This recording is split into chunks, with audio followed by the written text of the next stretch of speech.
A'udzubillahiminasyaitonirrajim. Bismillahirrahmanirrahim. Assalamualaikum warahmatullahi wabarakatuh. Selamat siang anak-anak.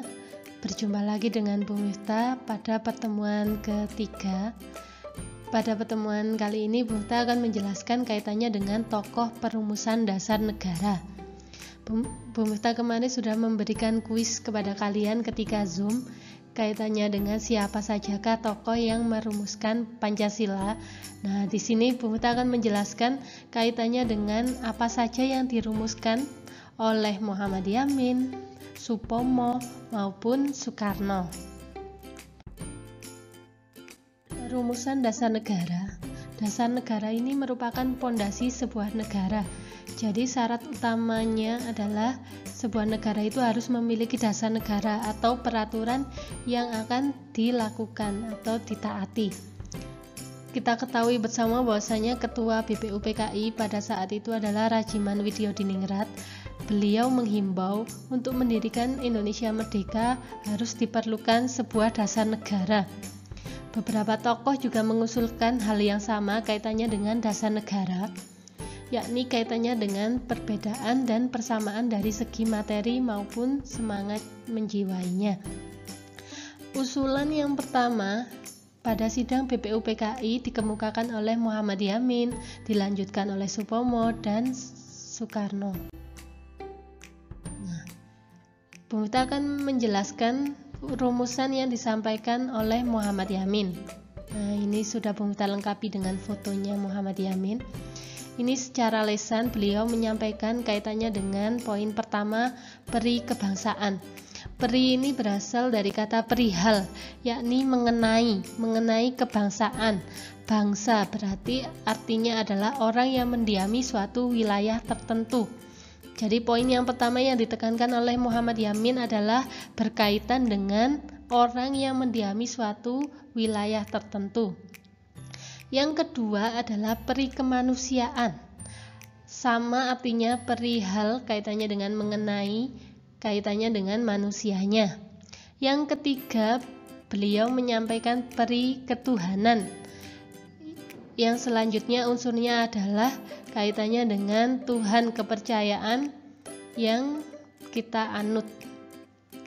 Poin yang keempat kaitannya dengan peri kerakyatan. Nah, hampir sama dengan bangsa, tetapi kalau kerakyatan ini lebih umum karena rakyat ini memiliki 4 unsur. Bisa bangsa, bisa bukan bangsa, warga negara atau bukan warga negara. Yang artinya sama, yakni orangnya. Yang kelima kaitannya dengan kesejahteraan sosial, sejahtera, adil kaitannya dengan keadilan. Sosial berarti kaitannya dengan manusia yang satu dengan manusia yang lainnya. Beliau juga menyampaikan usulan yang tertulis. Yang pertama kaitannya dengan ketuhanan yang Maha Esa yang kita pakai sampai sekarang sila pertama. Yang kedua kebangsaan persatuan Indonesia. Jadi ya poin yang kedua ini adalah bangsanya dipersatukan, tidak terpecah belah. Yang ketiga rasa kemanusiaan yang adil dan beradab. Jadi kaitannya dengan memanusiakan manusia harus sesuai dengan apa yang dilakukan dan beradab. Yang keempat, kerakyatan yang dipimpin oleh hikmat kebijaksanaan dalam permusyawaratan perwakilan. Nah, ini kaitannya dengan demokrasi, kaitannya dengan musyawarah mufakat. Yang kelima, keadilan sosial bagi seluruh rakyat Indonesia yang tercantum sampai sekarang pada sila kelima. Selanjutnya, rumusan dasar negara yang disampaikan oleh Supomo. Beliau menyampaikan pada tanggal 31 Mei 1945. Poin yang pertama yang disampaikan adalah kaitannya dengan persatuan. Satu, utuh, tidak terpecah belah. Nah, ini yang ditekankan. Yang kedua, kaitannya dengan kekeluargaan, kaitannya dengan kebersamaan. Poin yang ketiga, kaitannya dengan keseimbangan lahir dan batin.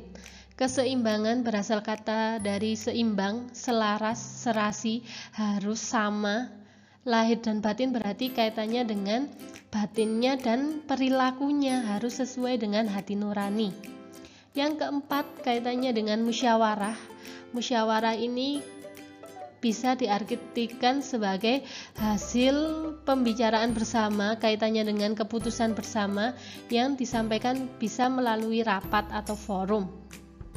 Yang kelima, keadilan rakyat. Jadi berasal dari kata adil yang harus sama rata, sama rasa yang dilakukan oleh masyarakat tersebut. Beliau juga menyampaikan usulan tertulis bahwasanya negara Indonesia merdeka bukanlah negara yang mempersatukan dirinya dengan golongan terbesar. Jadi intinya beliau menyampaikan sebuah negara itu bisa merdeka bukan karena golongan tertentu.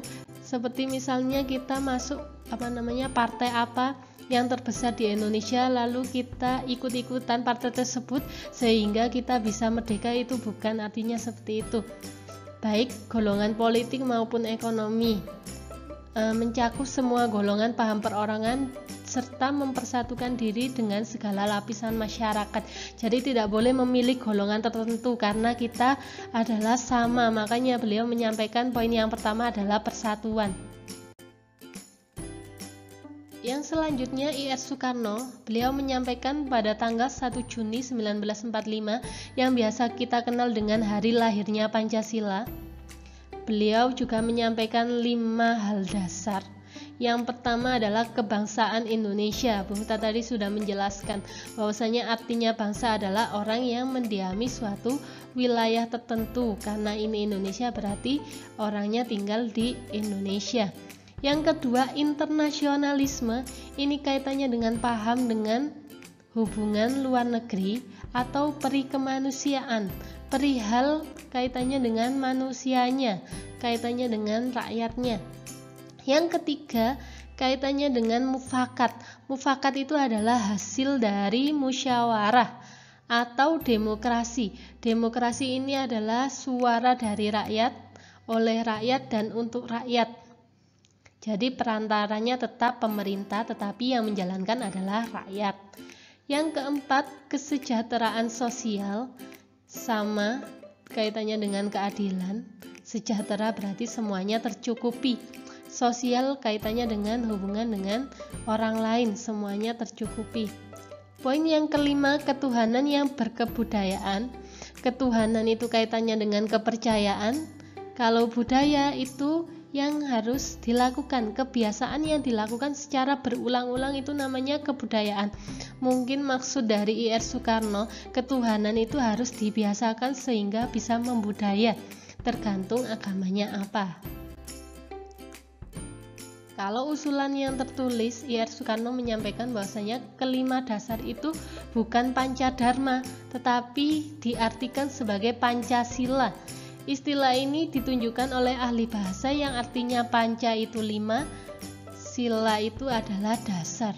Jadi 5 dasar yang dipakai oleh bangsa Indonesia. Nah, di sini sudah kita jelaskan kaitannya dengan rumusan 3 tokoh tersebut. Kita lanjutkan pembelajaran pertemuan ketiga ini dalam daring GC ya nak ya. Sekian dari Bung Miftah. Wassalamualaikum warahmatullahi wabarakatuh.